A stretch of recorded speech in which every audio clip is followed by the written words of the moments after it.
इयत्ता 6वी, विषय सायन्स, पाठ 13.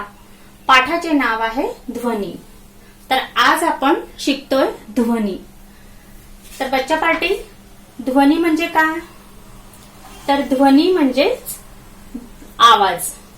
आवाजाला शास्त्रीय भाषेत ध्वनी असे म्हणतात. ध्वनी आपल्या सर्वांना माहिती आहे. आपण ज्या आवाजाने बोलतो, जो आवाजामधनं आपण आपल्या मनातलं सगळं सांगतो, तर तो आहे ध्वनी. तर आता आपण सर्वप्रथम पाठाकडे वळूया. पाठामध्ये ही चित्र दिलेली आहे. पाठ 13 ध्वनीमधील चित्र क्रमांक 13.1 विविध आवाजांची उदाहरणे. तर आता आपण बघतोय चित्रामध्ये काही आवाज होत आहे. तर असे आवाज तुम्ही ऐकले आहेत का? ऐकलेल्या आवाजासंदर्भात चौकटीत राईट खून करा आणि ऐकले नसल्यास रॉंग खून करा. या आवाजासाठी तुमच्या परिसरातील भाषांमध्ये कोणते शब्द वापरले जातात ते शब्द चित्राच्या खाली लिहा. तर चित्रामधील आवाज आता आपल्याला ओळखायची आहे आणि कोणते शब्द वापरले जातात ते आपल्याला इथे खाली चौकोनामध्ये लिहायची आहे. तर पहिलं चित्र, जी मुलगी गाणे गात आहे ते आहे मंजुळ गाणे. ते काय, कोणतं गाणं गात आहे? मंजुळ गाणं गात आहे. त्यानंतर पक्ष्याचा आवाज दिसतोय. तर पक्ष्याच्या आवाजाला चिवचिव, चिवचिव, त्या आवाजाला काय म्हणतो आपण? चिवचिव. त्यानंतर आपल्याला जे दिवाळी जे फटाके फोडतात त्यांचा आवाज दिसतोय, तर त्याला धडाडधूम, फटाक्यांच्या आवाजाला. त्यानंतर या दोन बाया आपसात कुजबुज करताना दिसत आहे, तर त्याला काय म्हणतात? कुजबुज. त्यानंतर हा पोलीस दादा शिटी वाजवत आहे आणि सूचना देत आहे, तर त्या शिटीच्या आवाजाला कर्कश शिट्टी असा आवाज. त्यानंतर बासुरीचा आवाज आपण बघतोय, तर या आवाजाला सुरेल सूर असा शब्द आहे. त्यानंतर आपण या वाद्याचा आवाज भोंगा, तर त्याला पो पो भोंगा, जो ट्रक मध्ये वगैरे लावतात इतरांना ऐकू येण्यासाठी सायरन म्हणून, तर हा आहे पोपो भोंगा. त्यानंतर हा कुत्रा मांजरीवर भुंकत आहे, तर कुत्र्याच्या भुंकण्याला आपण भुंकणे, तर म्हणून इथे भुंकणे असं लिहू आपण. तर आपण ही विविध आवाजांची उदाहरणे बघितलीत. तर आता आपण समोर बघूया.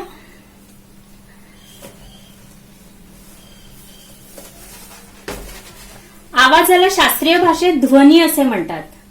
तर आता हा ध्वनी कसे निर्माण होतो? आता आपण बघितलं निरनिराळे आवाज. शाळेमध्ये मधल्या सुट्टीच्या वेळी कोणकोणते आवाज कानावर पडतात? घंटाचा आवाज पडतो कानावरती, मुलांचा किलबिलाट पडतो,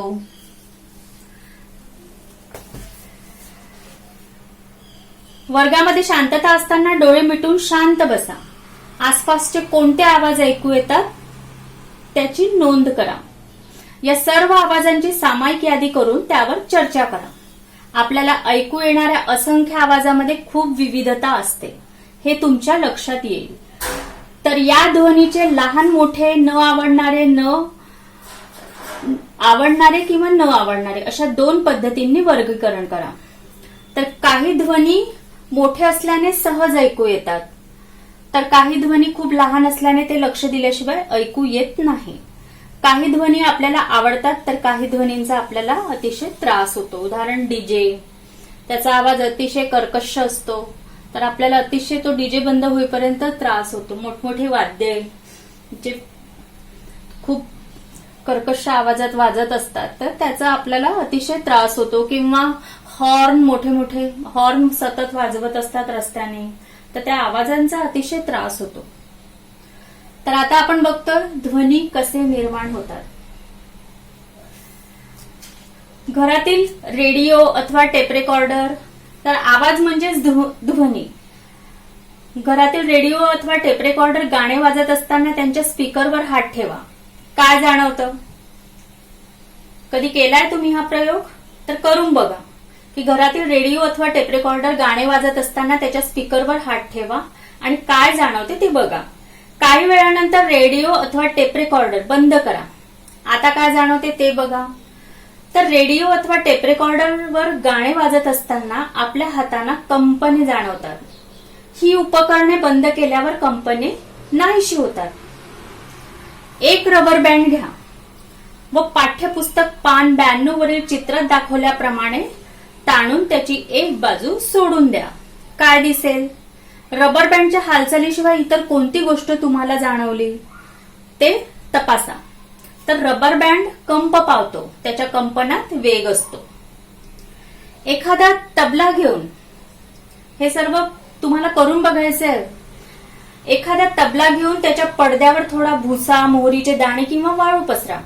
पडद्यावर बोटाने टिचकी मारा. आवाज होत असेपर्यंत काय दिसते आणि आवाज बंद झाल्यावर काय दिसते? तर तबल्यावर टिचकी मारल्यावर त्याचा पडदा कंप पावतो. आवाज होत असेपर्यंत तो कंप पावत राहतो आणि आवाज बंद झाल्यावर त्याची कंपने बंद होतात. त्यामुळे भुसा किंवा मोहरीचे दाणे अथवा वाळू जो पदार्थ टाकलेला असतो तो हलायचा थांबतो. ध्वनीची निर्मिती कशी होत असेल? आता आपल्याला ते बघायचंय की ध्वनी कसे निर्माण होतात. कसे होतात निर्माण ध्वनी? तर ध्वनी निर्माण होत असताना एखादी गोष्ट कंपन पावते. उदाहरण रेडिओ किंवा टेप रेकॉर्डर यांचा स्पीकर कंप पावतो. म्हणून ही उपकरणे चालू असली की आपल्याला कंपने जाणवतात आणि ती बंद केल्यावर ही कंपने नष्ट होतात. तसेच ताणलेला रबर बँड आणि कंप पावणारे तबल्याचे जे वरचे चामडे असते ते चामडे कंप पावत असतानाचा ध्वनी निर्माण करतात. तर आता जरा डोके चालवा. एखादे ताट जमिनीवर पडले असता खूप मोठा आवाज होतो. तो बंद करण्यासाठी आपण काय करता? असे केल्याने काय होईल? तर ताट जोराने जमिनीवर पडले की त्याच्या आपटण्याने त्यात कंपने निर्माण होतात. त्यामुळे मोठा आवाज येऊ लागतो. आपण तो आवाज बंद करण्यासाठी त्याला स्पर्श करून त्यातील कंपने थांबवतो. त्यामुळे आवाज बंद होतो. आपल्या घरातील भांडी जमिनीवर फरशीवर पडली तर खूप मोठा आवाज होतो. तर आपण तो आवाज कमी होण्यासाठी तो आवाज थांबवतो. तेव्हा ती कंपने काय होतात? थांबतात. त्यामुळे तो आवाज बंद होतो. सतार, घंटा, नळातून पडणारे पाणी, खाली पडून फुटणारी बशी यामधील ध्वनी कशाच्या कंपनाने निर्माण होतात? तर हे सर्व ध्वनी आपण मंदिरात गेल्यानंतर घंटा वाजवतो. हे सर्व ध्वनी आपण ऐकतो ते कंपनामुळे निर्माण होतात. सतारीच्या तारांची कंपने होतात. नळाच्या तोटीतून पडणारे पाणी देखील टप टप आवाज करते, कारण पाण्याचे थेंब जमिनीच्या पृष्ठभागावर आपटून कंप पावतात. बशी काचेची असली तरी ती खाली आपटते, तेव्हा त्यातील काचेचे फुटलेले तुकडे कंप पावून आवाज निर्माण करतात. एक पाण्याने भरलेले भांडे घ्या. त्याच्या कडेवर छोटासा आघात करा. तुम्हाला काय दिसेल? भांड्यातील पाण्यावर लाटा निर्माण झाल्या आहेत का ते बघा. तर पाण्यावर आघात केल्यावर त्यात कंपने निर्माण होतात. त्यामुळे पाण्यावर लाटा दिसतात. आता आपण बघू की ज्या वस्तूमुळे ध्वनी निर्माण होतो तिला ध्वनी स्रोत असे म्हणतात. ज्या वस्तूंमुळे, तर प्रत्येकच अशी वस्तू आहे की ज्यामुळे ध्वनी निर्माण होतो. पक्ष्यांचे आवाज, हवा आली की पानांचा आवाज, झाडांच्या पानांचा आवाज, इलेक्ट्रॉनिक वस्तूंचा आवाज, आपण एखादी वस्तू सरकवली तर तो आवाज, इकडून तिकडे हलवली तर तो आवाज, आपल्या चालण्याचा आवाज.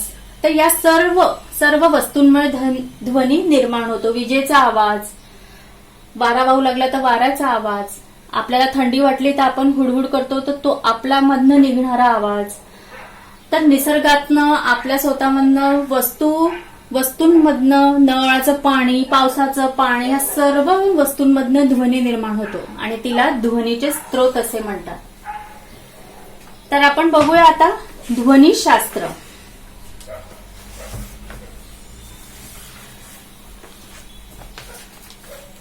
ध्वनिशास्त्र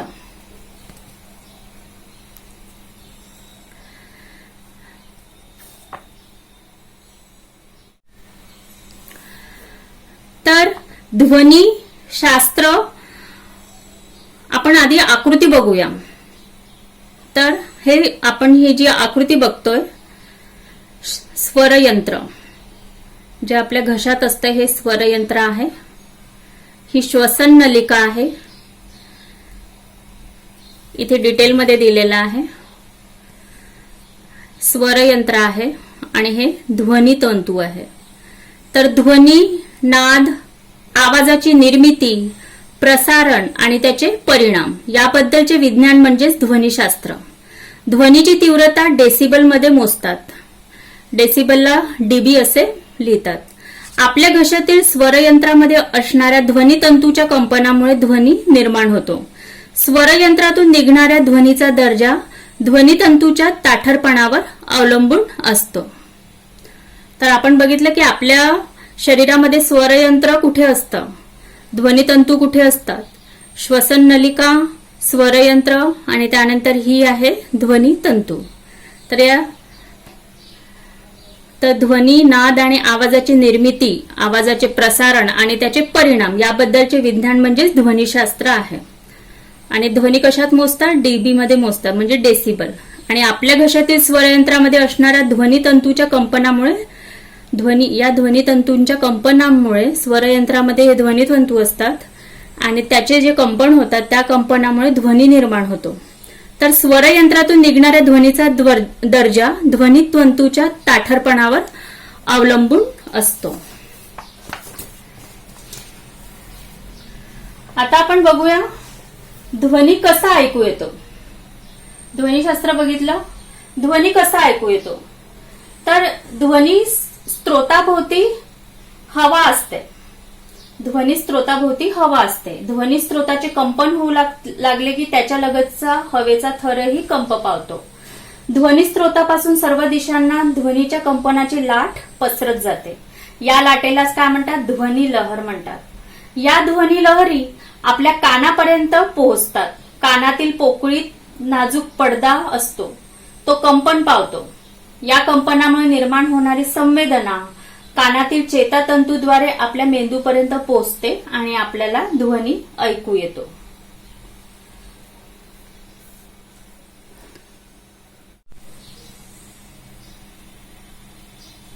ध्वनी कसा ऐकू येतो. तर ध्वनी निर्माण होत असताना ध्वनी स्त्रोत पावतो, त्यामुळे भोवतालच्या हवेमध्ये कंपने निर्माण होतात. या कंपनांच्या लाटा किंवा ध्वनिलहरी स्त्रोतापासून सर्व दिशांना पसरत जातात. ध्वनिलहरी आपल्या कानांपर्यंत पोहोचल्या की आपल्याला आवाज ऐकू येतो. कानांच्या पोकळीतील पडदा ध्वनिलहरीमुळे कंप पावतो. ही कंपने संवेदना निर्माण करतात. चेतातंतूद्वारे या संवेदना मेंदूपर्यंत पोहोचतात, त्यामुळे श्रवण होते. ध्वनीचे प्रसारण. ध्वनी प्रसारण म्हणजे काय, तर ध्वनी स्त्रोतापासून ध्वनी लहरीचे सर्व बाजूंनी पसरणे म्हणजे ध्वनी प्रसारण होय. ध्वनी प्रसारणाचे माध्यम आहेत. ध्वनी स्त्रोताच्या अवतीभोवती असणाऱ्या माध्यमाला ध्वनी प्रसारणाचे माध्यम असे म्हणतात. आता हे करून पाहायचं आहे, करून पहा. 2 फुगे घ्या, एकामध्ये हवा भरा, दुसऱ्यात पाणी भरा. पाठ्यपुस्तकातील चित्र दाखवल्याप्रमाणे हवा भरलेला फुगा कानावर दाबून धरा. फुग्यावर बोटाने घासा आणि आवाज ऐका. हीच कृती पाणी भरलेल्या फुग्यावर करा. एका मोठ्या टेबलाच्या एका टोकाशी तुम्ही उभे राहा आणि दुसऱ्या टोकाशी मित्राला उभे करा. मित्राला हळूच टेबलावर टिचकी मारायला सांगा. तुम्हाला पुसटसे ऐकू येईल. आता तुमचा कान टेबलापाशी धरा आणि मित्राला तशीच टिचकी पुन्हा मारायला सांगा आणि काय जाणवते ते बघा. तर वरील दोन्ही कृतीतून काय लक्षात येतं, तर या दोन्ही प्रयोगातून असे समजते की ध्वनीचे प्रसारण हे माध्यमातून होते. प्रत्येक माध्यमानुसार ध्वनीचा वेग बदलतो. ध्वनिलहरीचे प्रसारण वेगवेगळ्या माध्यमातून वेगवेगळ्या वेगाने होते. स्थायूतून सर्वात जास्त वेगाने, त्याखालोखाल द्रवात आणि सर्वात कमी वायुरूप माध्यमातून ध्वनी लहरीचा वेग होतो. तर एका निर्वात भांड्यामध्ये टांगलेली घंटा वाजत असेल तर तिचा आवाज ऐकू येईल का? नाही. निर्वात पोकळीमध्ये माध्यम नसल्याने आवाजाचे प्रसारण होणार नाही. तर आपण बघू आता ध्वनी प्रदूषण, गोंगाट आणि ध्वनी प्रदूषण. तर ऐकायला त्रासदायक वाटणाऱ्या आवाजाने ध्वनी प्रदूषण होतो. सततच्या गोंगाटाने वाईट परिणाम होतात. ध्वनी प्रदूषणाचे काय परिणाम होतात? तर कानाची ऐकण्याची क्षमता कमी होऊन बहिरेपणा येतो, मानसिक थकवा जाणवतो, चिडचिड वाढते, अशांतता वाटते आणि नीट लक्ष देऊन काम करण्याची क्षमता कमी होते. ध्वनी प्रदूषणामुळे ध्वनी लहरीचे प्रसारण वेगवेगळ्या माध्यमातून आणि वेगवेगळ्या वेगाने होते. ध्वनी प्रसारण वायूपेक्षा द्रवातून तर द्रवापेक्षा स्थायूतून अधिक वेगाने होतो. तर आपण नवीन शब्द ध्वनी प्रसारण हे शब्द शिकलोय. ध्वनी प्रसारणाचे माध्यम, तर ध्वनी स्त्रोताभोवती असणाऱ्या ज्या पदार्थातून ध्वनी लहरी पसरतात त्यांना ध्वनी प्रसारणाचे माध्यम असे म्हणतात.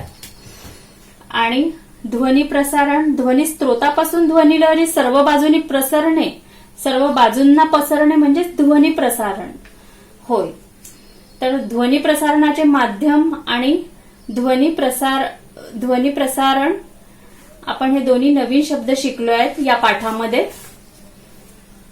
आणि निर्वात हा शब्द पण नवीन आहे. निर्वात शब्द म्हणजे जिथे हवा नाही अशी संपूर्णपणे रिकामी असलेली जागा, त्याला म्हणतात निर्वात. हा नवीन शब्द आहे. तर ध्वनी प्रदूषण म्हणजे ऐकण्यास अतिशय त्रासदायक असणारा ध्वनी होय. ध्वनी प्रदूषणावर काय उपाय आहेत? तर गाड्यांचे हॉर्न शक्यतोवर वाजवू नयेत. घरातील टीव्ही, रेडिओचे आवाज आपल्यापुरतेच मर्यादित ठेवावे. वाहनांचे अनावश्यक आवाज कमी करण्यासाठी त्यांची नियमित देखभाल करावी. कारखाने, विमानतळे, रेल्वे व बसस्थानके ही मानवी वस्तीपासून योग्य अंतरावर दूर असावीत. हे नेहमी लक्षात ठेवा की काही आवाजांमुळे आपल्याला आनंद वाटत असला तरी त्याचा इतरांना त्रास होऊ शकतो. ऐकावे ते नवलच. रॉबिन व उडकॉक हे पक्षी जमिनीमध्ये असणाऱ्या गांडुळांचा आवाज बरोबर ओळखतात व आपले भक्ष्य मिळवतात. याचे कारण म्हणजे त्यांची श्रवण इंद्रिय अत्यंत संवेदनक्षम असतात. टोळांच्या काही जाती हवेतून उडताना त्यांचे पाय एकमेकांवर घासून आवाज करतात. मधमाशी, डासांचे पंख फडफडल्याने आवाजाची निर्मिती होते. आणि असे आवाज तुम्ही ऐकले आहेत का? नसेल ऐकले तर ऐका. आता बच्चे पार्टी आपण या पाठातनं काय शिकलोय बघूया आता आपण की या पूर्ण पाठातनं आपण काय शिकलो. तर आपण ध्वनीच्या निर्मितीसाठी कंपनाची आवश्यकता असते हे या पाठातनं शिकलो. ध्वनीच्या निर्मितीसाठी कंपनांची आवश्यकता असते. कंपनांनी ध्वनी निर्माण होतो. ध्वनीच्या प्रसारणासाठी माध्यमांची आवश्यकता असते. ध्वनीच्या प्रसारणासाठी माध्यमाद्वारे ध्वनीचं प्रसारण होतं. ध्वनीचे प्रसारण स्थायू, द्रव किंवा वायू या माध्यमातून होते. नकोशा वाटणाऱ्या अनियमित व मोठ्या आवाजाला काय म्हणतात? गोंगाट. सततच्या गोंगाटामुळे ध्वनी प्रदूषण होते. ध्वनी प्रदूषणाचे आपल्या स्वास्थ्यावर वाईट परिणाम होतात. वाहतूक व उद्योग क्षेत्रे या ठिकाणी सर्वाधिक प्रदूषण होत असते. ध्वनी प्रदूषण ही सामाजिक समस्या आहे. ध्वनी प्रदूषण रोखण्याचे उपाय सर्वांनी करणे गरजेचे आहे. शाळा, दवाखाने अशा ठिकाणी गाड्यांचे हॉर्न वाजवण्यास बंदी असते. तर अशा नियमांचे नेहमी पालन करावे. तर बच्चा पार्टी आज आपण ध्वनी हा पाठ शिकलोय. पाठ 13 ध्वनी इयत्ता 6वीचा. आणि या पाठातनं आपण काय काय शिकलो त्याची सुद्धा उजळणी आपण केलेली आहे. या पाठाचे जे क्वेश्चन आन्सर आहे, प्रश्न उत्तरे आहेत ती या पाठाच्या खाली डिस्क्रिप्शन बॉक्समध्ये दिली असतात. तर ते आपण आवर्जून बघावे. त्याचा आपल्याला प्रश्न उत्तरांचा अतिशय जास्ती उपयोग होईल आणि सोडवायला मदत होईल. तर आपला हा पाठ ध्वनी इथे संपलेला आहे.